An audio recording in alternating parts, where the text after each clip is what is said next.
देश में कोरोना की डराने वाली रफ्तार, एक बार फिर लॉकडाउन लगने की तैयारी। कल करीब 41,000 नए केस सामने आए। 80.63% नए केस महाराष्ट्र, पंजाब, कर्नाटक, गुजरात और छत्तीसगढ़ में हैं।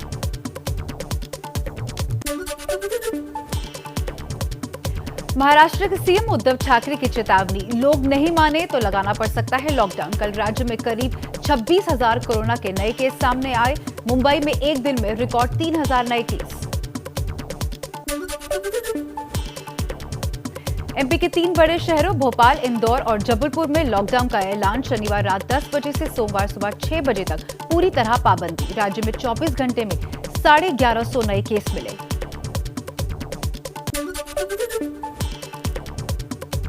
एमपी के महाराष्ट्र से आने जाने वाली बसों पर प्रतिबंध। ग्वालियर, उज्जैन, रतलाम, छिंदवाड़ा, बुरहानपुर, बैतूल और खरगोन में रात 10 बजे ही बंद हो जाएंगी दुकानें। सीएम की बैठक में यह फैसला लिया गया।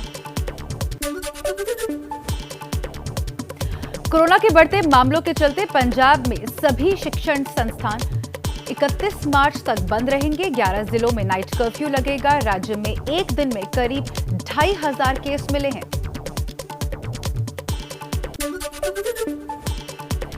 अमृतसर के डीसी का मास्क लगाने का निर्देश। स्वर्ण मंदिर और दुर्गियाना मंदिर में श्रद्धालुओं को मास्क लगाकर दर्शन करने के लिए एसजीपीसी और मंदिर कमेटी से तालमेल बनाने को कहा।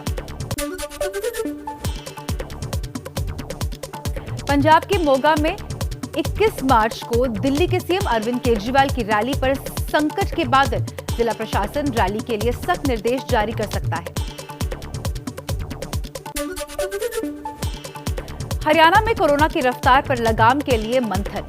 राज्य के गृह और स्वास्थ्य मंत्री अनिल विज ने सभी उपायुक्त, सिविल सर्जन और पुलिस के आला अधिकारियों के साथ बैठक की। सीएम खट्टर भी मौजूद रहे।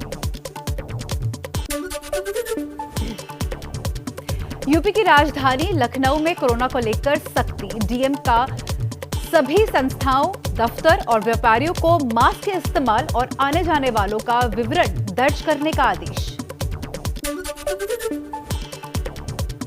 बिहार सरकार का कोरोना के बढ़ते प्रकोप के चलते बड़ा फैसला। सभी डॉक्टरों और स्वास्थ्य कर्मियों की छुट्टी 5 अप्रैल तक रद्द की गई।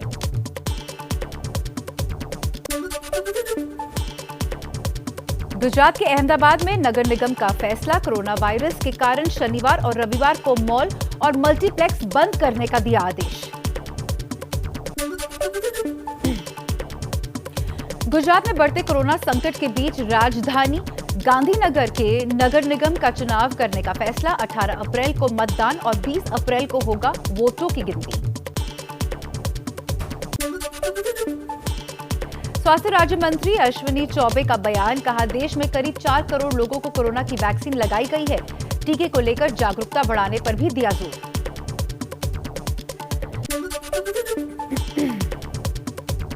कोरोना के बढ़ते केस पर बीजेपी सांसद हेमा मालिनी का बयान, बोली मुझे लगता है कि टीकाकरण शुरू होने के बाद लोग ज्यादा लापरवाह हो गए हैं और बिना मास्क के घूम रहे हैं।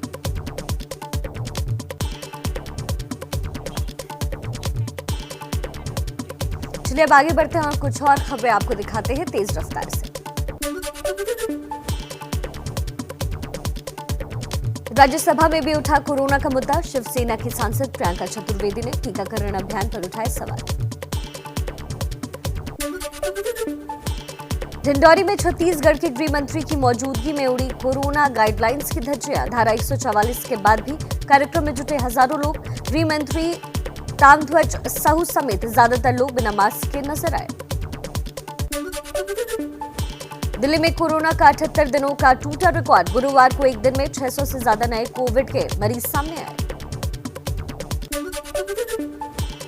बंगाल में बीजेपी का कल खुलेगा चुनावी पिटारा। गृह मंत्री अमित शाह कोलकाता में जारी करेंगे घोषणा पत्र। सूत्रों के मुताबिक सत्ता में आते ही आयुष्मान योजना लागू करने और महिलाओं को 33% आरक्षण देने का वादा कर सकती है।